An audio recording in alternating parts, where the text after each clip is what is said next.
Welcome, bienvenidos, benvindu to the Soccermetrics Copa Libertadores Show, a production of Soccermetrics and Soccer Down Here, the only English language podcast devoted to South America's premier club competition.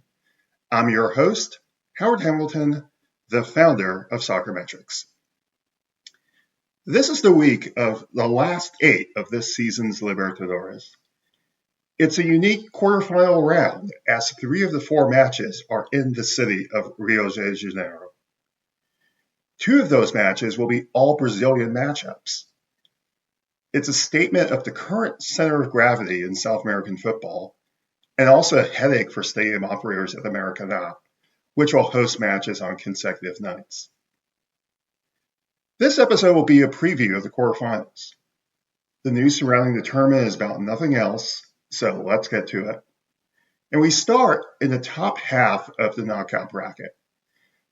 The 2 teams that advance will face each other in a semifinal next month. In the first quarterfinal, number 4 seed Fluminense will host number 2 seed Atlético Mineiro in the first leg.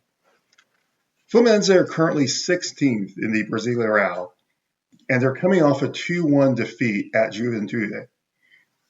Fluminense have been struggling for the majority of the domestic league season, and they're currently 2 points above the relegation zone.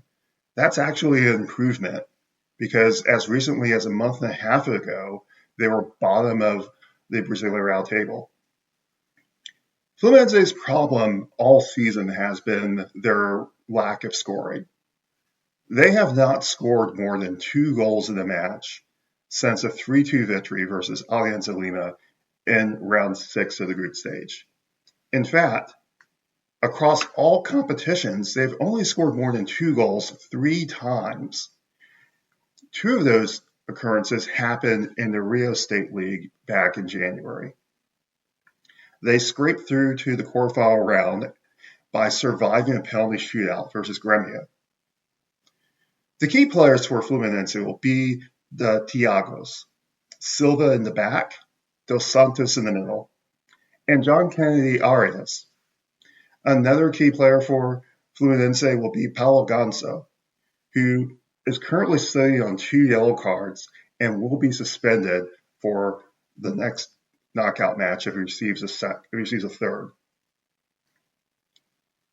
With respect to Atlético Mineiro, they're currently 10th place in the Brasileirão, and they lost 3-0 at Bahia on the weekend.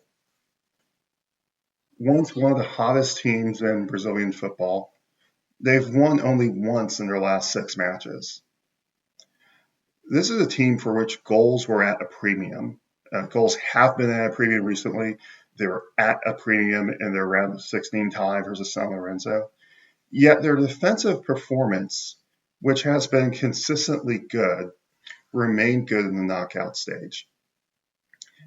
The key player for them will be Paulinho up front. I think this is going to be a very tight series, but I expect Mineiro to advance to the semifinals.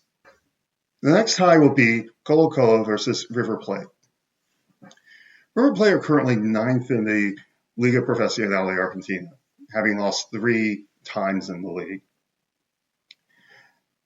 What's really interesting about this tie for River Plate is not just that they're coming off a recent league match. They defeated Atletico Tucumán 4-1.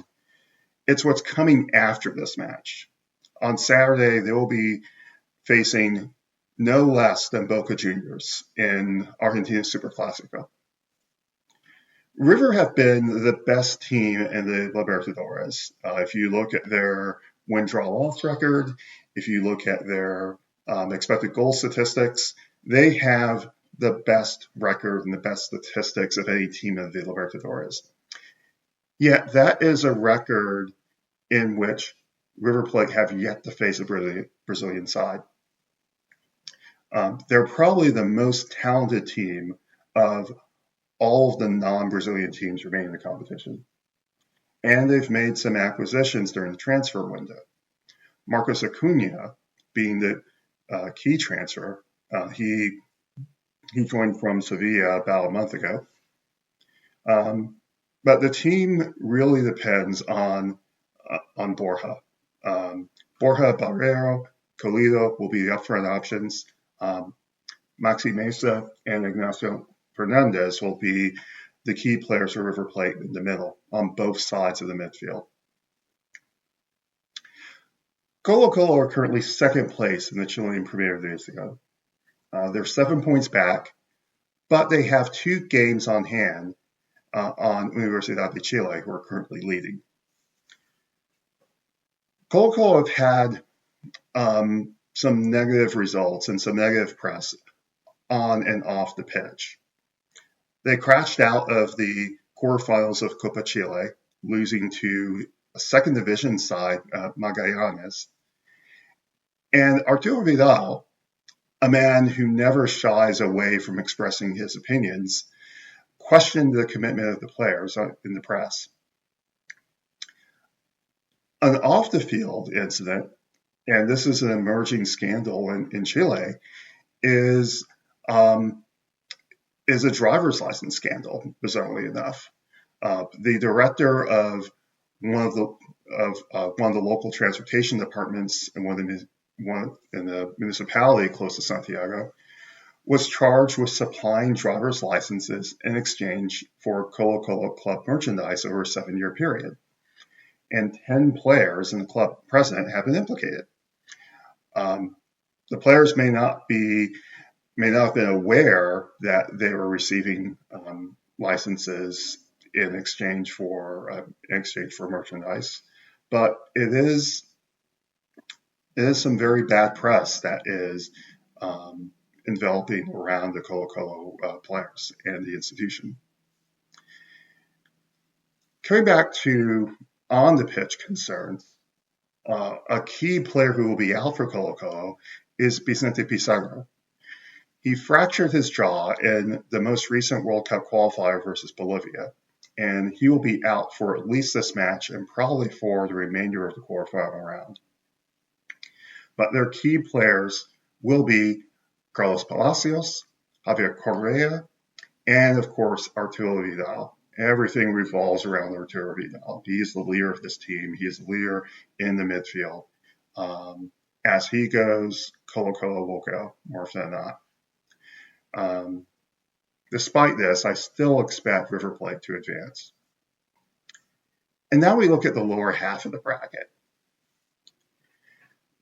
Botafogo, the 14 seed, will host Sao Paulo in the first leg. This match will not be in the Maracanã. This will be at Botafogo's home stadium, the Estadio Nelson Santos. Botafogo are the lead leaguers in Brazil. They won 2-1 versus Corinthians, and Thiago Almada scored his first goal for the club since he joined. This is a team that scraped through to the knockout stages. They scraped through to the quarterfinal rounds. In fact, VAR and the width of the crossbar saved them from an adverse result. Yet this is a team that has been performing very well in the league. They've lost just 3 times in their last 19 matches since June 1st.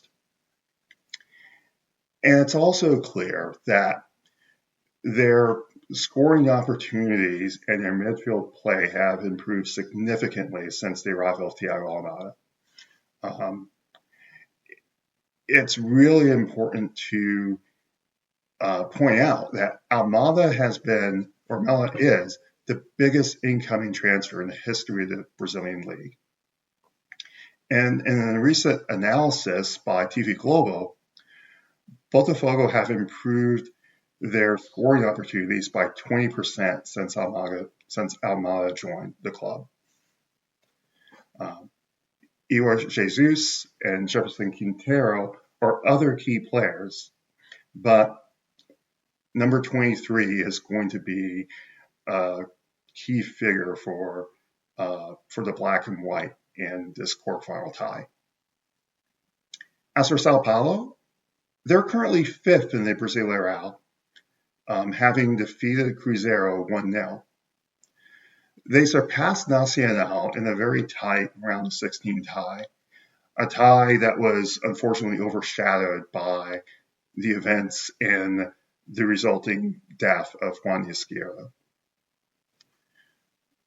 Jonathan Calleri has been the key contributor for the tricolor up front, and he will remain the lone upfront option. The other key players for the side will be Luciano, Wellington, Rafinha, Bobadilla, and Lucas Moura. Another player will be Luis Gustavo, who will be suspended for the next knockout match if he receives a third yellow card. This is a tie in which I'm really going with the hotter team and the hotter team at the moment. And Botafogo are definitely the hotter team at the moment. I think they're the best team in the Brazilian league at the moment. They're playing a lot better. Despite scraping through, they're surviving and advancing. And this could be decided very narrowly, but I expect Botafogo to go through.